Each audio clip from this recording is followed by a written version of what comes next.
আবারও আপনাদের জানাই 9 তারিখ 9 মে ব্রিগেডে নতুন বিজেপি সরকারের শপথ গ্রহণ হতে চলেছে। ওই অনুষ্ঠানে থাকতে চলেছেন প্রধানমন্ত্রী নরেন্দ্র মোদী, কেন্দ্রীয় স্বরাষ্ট্রমন্ত্রী অমিত শাহ। শপথ গ্রহণ অনুষ্ঠানে থাকবেন বিজেপির সর্বভারতীয় সভাপতি নীতিন নবীন। 9 মে সকাল 10টায় ব্রিগেডে নতুন বিজেপি সরকার শপথ নিতে চলেছে।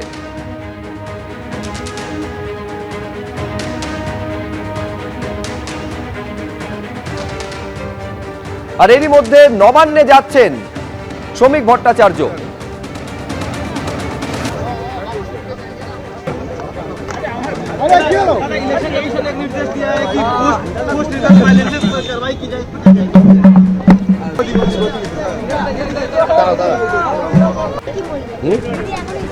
সংবিধান আছে।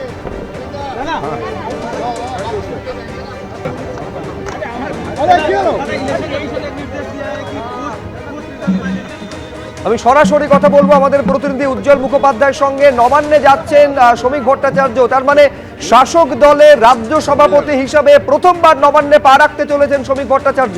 উজ্জ্বল,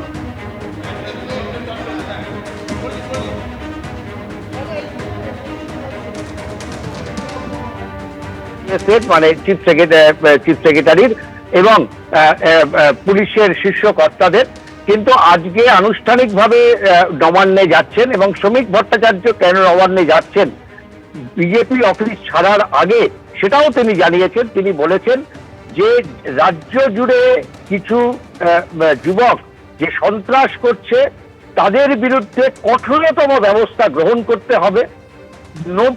যারা তৃণমূল থেকে সদ্য বিজেপিতে এসে এই গন্ডগোল করছে তাদের বিরুদ্ধে কঠোর ব্যবস্থা নিতে হবে। বিজেপিরা যদি কেউ এই ঘটনার সঙ্গে যুক্ত থাকে তাহলে তার বিরুদ্ধে ব্যবস্থা গ্রহণ করতে হবে। এবং একই সঙ্গে তিনি বলেছেন যে নির্বাচনের পরবর্তী সময় যেটা দেখা গেছে যে বেশ কিছু যুবক তারা তৃণমূলীদের মারছে এবং কেউ গায়ে বিজেপির পতাকা তুলে দিচ্ছে। এই অংশকে রুখতে হবে, পুলিশকে কঠোর ব্যবস্থা নিতে হবে। এই বিষয়ে আলোচনা করার জন্য তিনি যাচ্ছেন এবং সেখানে গিয়ে তিনি বিস্তারিত কথা বলবেন। এবং পুলিশের যারা উচ্চপদস্থ কর্তা রয়েছেন ডিজি থেকে শুরু করে তাদের সঙ্গে এই নিয়ে তিনি কথা বলবেন। এছাড়া তিনি যেটা জানিয়েছেন যে ব্রিগেডের সমাবেশ, তারপরে সরকারের শপথ, এই গোটা বিষয় দিয়ে তার সঙ্গে সিএস এর কথা হবে। 3টের সময় তার নির্ধারিত সময় ছিল, তার কিছুক্ষণের মধ্যেই তিনি নবান্নে ঢুকছেন এবং অনেকগুলো গুরুত্বপূর্ণ বিষয় দিয়ে তিনি সিএস এর সঙ্গে কথা বলবেন। এবং তার সঙ্গে বিজেপির আরো 2-1 শীর্ষ নেতৃত্ব আছে, তা একসাথে মিলে প্রথমত হচ্ছে রাজ্য জুড়ে যে ভায়োলেন্সের ঘটনা ঘটছে সেটা বন্ধ করার জন্য আরো বেশি উদ্যোগ নেওয়া, এই বিষয়টা থাকবে। দ্বিতীয়ত যে বিষয়টা গুরুত্ব দেওয়া হচ্ছে শপথ গ্রহণের অনুষ্ঠান, সেটা কিভাবে হবে এই বিষয়টা নিয়ে তারা আলোচনা করবেন। এবং তৃতীয়ত ব্রিগেডের সমাবেশ, সেই বিষয়টা নিয়েও তারা কথা বলবেন। বিজেপির দপ্তর থেকে বেরোনোর সময় শ্রমিক ভট্টাচার্য তিনি এটা জানিয়ে গেছেন এবং নবান্নে বৈঠকের পর তাদের মধ্যে কি আলোচনা হলো, কি সিদ্ধান্ত হলো, বিষয়টা তারা জানাবেন। বেশ উজ্জ্বল, তুমি আমাদের সঙ্গে থাকো। আমি দর্শকদের আরেকবার জানাই, একেবারে স্পষ্ট বার্তা এর আগেই দিয়ে রেখেছেন বিজেপির রাজ্য সভাপতি, একেবারে হিংসাকে কঠোর হাতে দমন করতে হবে। যেখানে যেখানে হিংসার ঘটনা যারা ঘটাচ্ছেন তাদের বিরুদ্ধে কঠোরতম ব্যবস্থা নিতে হবে।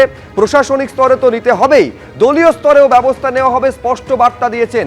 এ বিষয়ে যেন আপোষহীন পদক্ষেপ নেওয়া হয়, কঠোরতম ব্যবস্থা নেওয়া হয়। এমনকি বিজেপির পতাকা হাতে যারা সন্ত্রাস চালাচ্ছেন, যারা হিংসা করছেন তাদেরকেও যেন রেয়াত না করা হয়, এই বার্তা দিয়ে দিয়েছেন বিজেপি রাজ্য সভাপতি। এবং এই নিয়ে কথা বলতেই নবান্নে পৌঁছচ্ছেন কিছুক্ষণের মধ্যে শ্রমিক ভট্টাচার্য।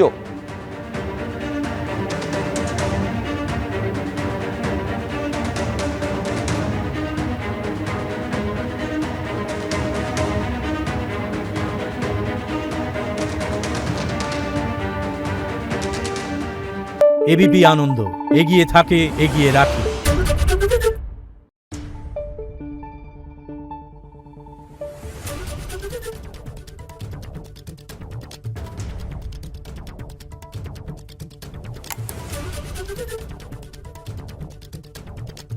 দেখুন।